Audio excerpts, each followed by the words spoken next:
ассалому алайкум тамошобинони канали Аловиддин Буриев. Имрӯз ман ба ҷое омадам ки дар ин ҷо октагон ҳаст ё худқафасе ҳаст ки он ҷо муҳорибаҳои омехта гузаронида мешаванд, яъне мусобиқаҳои гуногуни омехта. Ва имрӯз маҳз дар Лас-Вегаси амрико уқоби тоҷик Нурло Алиев бо яке аз размандагони амрикоӣ бо номи Ҷо Селеки қувва меозмояд ва ин ҳолат тавре гуфтам соати 2 шаб ба вақти душанбе гузаронида мешавад.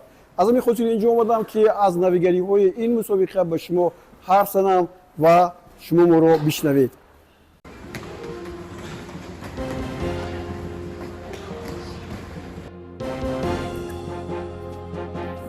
имрӯз дар дили шаб, аниқтараш соати 2 шаб, уқоби тоҷик Нурло Алиев ба парвоз меояд.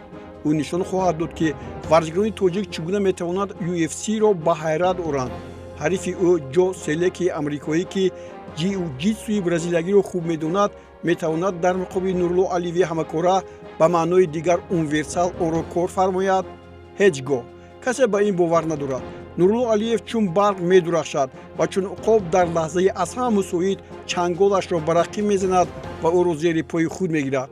ин ҳолатҳоро мо дар набардҳои Нурлои шикастнопазир дидаем ва боварӣ дорем ки чунин хоҳад шуд. аммо Ҷо Селеки аз ин наҳаросида гуфтааст ки ба ду бохтам дар UFC аҳамият надода, муборизаи пуршиддати маро дар муқобили Нурло бубинед, ки чӣ гуна сурат хоҳад гирифт. ман гуфтааст ӯ, ин рақобатро интизор будам ва он барои рӯзгори ман маблағ хоҳад овард. аз ҳама имконият истифода мебарам ва мебинем ки кадоме аз мо ба ин мусобиқа омодагӣ пухта дидааст. моҳи сентябр дар бораи ин набард ба ман хабар доданд ва ман аз ҳамон рӯз ба омодагӣ шурӯъ кардам. имконияти пулкор кардан ҳаст ва онро бояд истифода барам. тайёрии ман ба ин набард бо Нурло баробар аст ва ман худро аз ӯ камтар намебинам. дар ҳар ҳолат барои ин рақобат омода ҳастам ва кӯшиш мекунам ки дар раунди аввал ҳамаро ҳаллу фасл намоям. баъдан ҷои баргузории ин мусобиқа ба ман шинос аст ва он қудрату тавони маро афзун хоҳад кард. Нурло Алиев уқоби тоҷик тайёрияш пухта аст. гурӯҳи мутахассисон ӯро ҳамаҷониба ба ин набард омода карданд.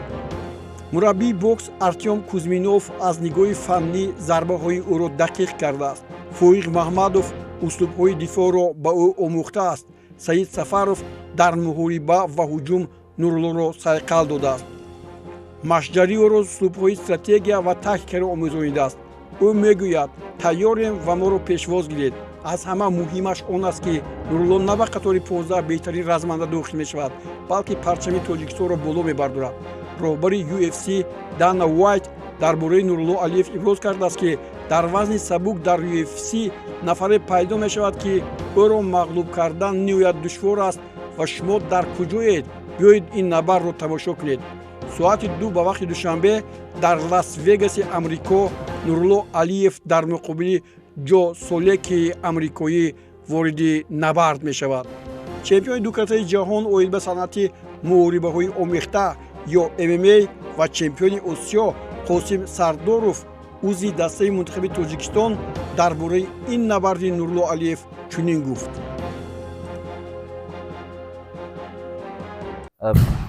як муҳориба қабл Нурло Алиев бо як бразилиец Алвес тамошо кардем ки аз бисёр захватҳое ки ӯ Нурлоро дошта буд, Нурло бисёр ҳиссиёти хуб дошт, ҳисси хуб кард, бисёр хуб баромад. ин тайёрии ӯ бисёр хуб гузаштааст. айни ҳол мо аз саҳифаҳои иҷтимоӣ ӯ назар мебарем ки ӯ зиёда аз 3 моҳ мешавад дар иёлоти муттаҳидаи амрико тамринҳои худро мегузаронад. тамринҳои ӯро мо нигоҳ мекунем, бисёр тамринҳои хуб аст. мо боварӣ комил дорем ки ба ӯ ягон монеа намешавад. бале ғалаба мекунад.